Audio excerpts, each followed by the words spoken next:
আসসালামু আলাইকুম রহমতুল্লাহি বারাকাতুহু নাহমাদুহু নুসাল্লি আলা রাসূলিল কারীম আউযু বিল্লাহি মিনাশ শাইতানির রাজিম বিসমিল্লাহির রহমানির রহিম আন আবি হায়াস আসাদ কালা কালা লি আলী ইবনু আবি তালিব আলী রাদিয়াল্লাহু আনহার পিতার নাম হচ্ছে আবু তালেব। আবু তালেবের সন্তান হচ্ছে আলী রাদিয়াল্লাহু আনহা। এটি আরবদের একটি নাম লেখনের উপাধি। তারা পিতার নাম সম্পর্কিত করে নাম লিখে থাকে, কিন্তু আমাদের ভারতবর্ষের ইসলামে পিতার নামের সাথে সম্পর্কিত করে নাম লেখা হয় না।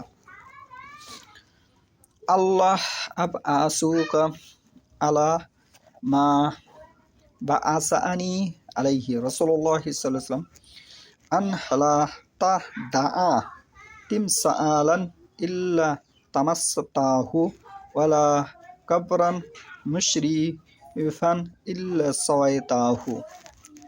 আজকের বক্তব্যের বিষয় হলো কবরের নিষেধ কর্মসমূহ। কবর সম্পর্কে যে নিষেধ কর্মসমূহ এসেছে হাদিসে, সেটা সম্পর্কে আমি আজকে এখানে উপস্থাপন করব। 1 নম্বরে, কবর 1 বিঘার বেশি উঁচু করা যাবে না, এটা নিষেধ। পাকা উচ্চারণ করা যাবে না, এটা নিষেধ। সমাধি স্রোত নির্মাণ করা যাবে না, এটা নিষেধ। গায়ে নাম লেখা, কবরের উপরে বসা যাবে না, এটা নিষেধ। কবরের দিকে ফিরে সালাত আদায় করা যাবে না, এটি নিষেধ। এই দলিলটি আপনারা নেবেন মুসলিম শরীফের 1696, তার মানে 1696-99 থেকে নেবেন এই দলিলটি। এটা যে নিষেধ, তার দলিল নেবেন। 2 নম্বর হচ্ছে ধুয়ে মুছে সুন্দর করা যাবে না, এটি নিষেধ। কবরে মসজিদ নির্মাণ করা যাবে না, সেখানে নিষেধ। কবরের পাশে মসজিদ থাকা নিষেধ। সেখানে মেলা বসানো যাবে না, ওটা নিষেধ। উরুস করা যাবে না, কবর কেন্দ্রিক উরুস করা যাবে না, এটা নিষেধ। ও কবরকে তীর্থস্থানে পরিণত করা যাবে না, এটি নিষেধ একেবারে। মুসলিম শরীফের 713 নম্বর হাদিস। 3 নম্বর হচ্ছে কবরের নিকটে গরু, ছাগল, মোরগ ইত্যাদি জবাহ করা যাবে না, এটা নিষেধ। জাহিলি যুগে দানশীল ও নেককার ব্যক্তিদের কবরের পাশে এগুলি করা হতো, কি নিষেধ। কবরের কেন্দ্রিক এরকম কোনো কিছু করা যাবে না, এটি একেবারে নিষেধ। এর দলিলটি নেবেন লা আকরা ফিল ইসলাম, ইসলাম এটি সমর্থন করে না।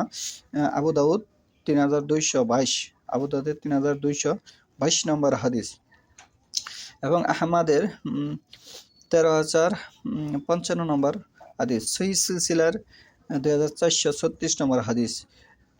এগুলি নিষেধ, কবর কেন্দ্রিক এই কাজগুলি করা যাবে না। 4 নম্বর হচ্ছে কবরে ফুল দেওয়া যাবে না, এটি নিষেধ। গিলাফ চালানো যাবে না, এটা নিষেধ। শামিয়ানা টাঙ্গানো যাবে না, এটা নিষেধ ইত্যাদি। এগুলো নিষেধের শামিল। এই দলিলটি নেবেন ফিকহুস সুন্নাহ প্রথম খণ্ড 295 নম্বর হাদিস থেকে। এগুলি নিষেধ কেন্দ্রিক বিষয়।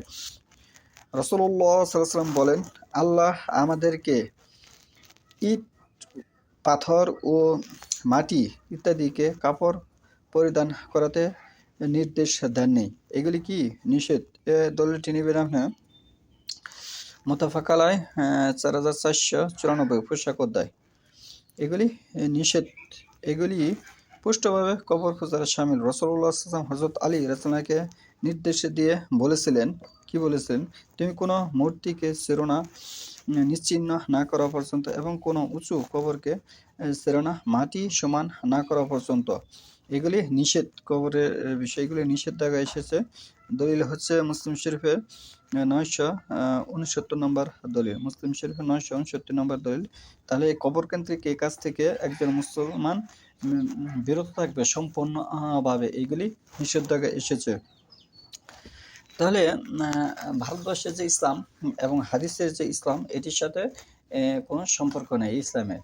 সহিহ বুখারীর সাথে তাদের কোনো সম্পর্ক নেই, সহিহ মুসলিম শরীফের সাথে তাদের কোনো সম্পর্ক নেই। স্পষ্ট এই দলিল থেকে বোঝা যাচ্ছে। মোট কথা হচ্ছে সহিহ হাদিসের সাথে বর্তমান প্রচলিত যে দিন ধর্ম, এটির কোনো সম্পর্ক নেই।